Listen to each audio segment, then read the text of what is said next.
things that we really pride ourselves in at Explore Edmonton is the buy-in into a sustainable culture. So it's really ingrained into the operations of what we do. Planners are able to access a whole team of resources that help us produce the best type of event experience for both the planners, their delegates, and the guests that we're welcoming to our venues.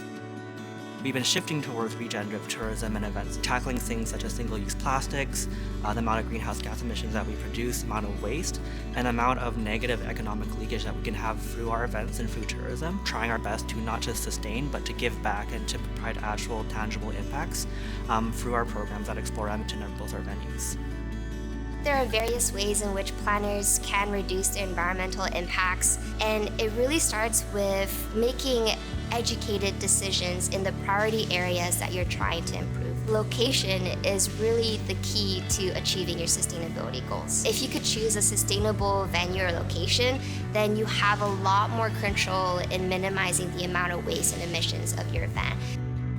Just by gathering, we are generating carbon, we are generating waste, and instead of just reducing those things, it's very important that we actually start making positive changes to counteract what we're generating. How can we make our events have a positive impact as opposed to just limit the negative? I think firstly it starts with certifications like Green Key. These certifications provide us with questions and checklists and requirements to allow us to understand where we can improve in our operations. They also help us understand what best practices we need to implement or to strengthen in order to keep growing.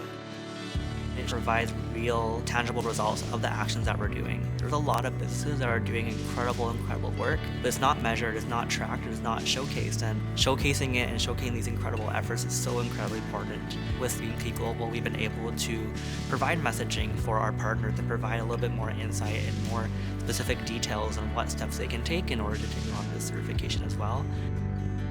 We've become industry experts who are doing game-changing work in the sustainability and event and venue landscape. It's a long-term strategy that will take decades and generations to really bring to fruition and do our part to make a better Edmonton. I think a lot of the time with these types of responsible decisions, you have to make an investment initially. It has to become a priority. We're able to keep up to changes in technology because we've already laid that groundwork, and now we build on that. Looking 10 years forward, if you're not investing in it now, you're going to have to catch up that much more in the future.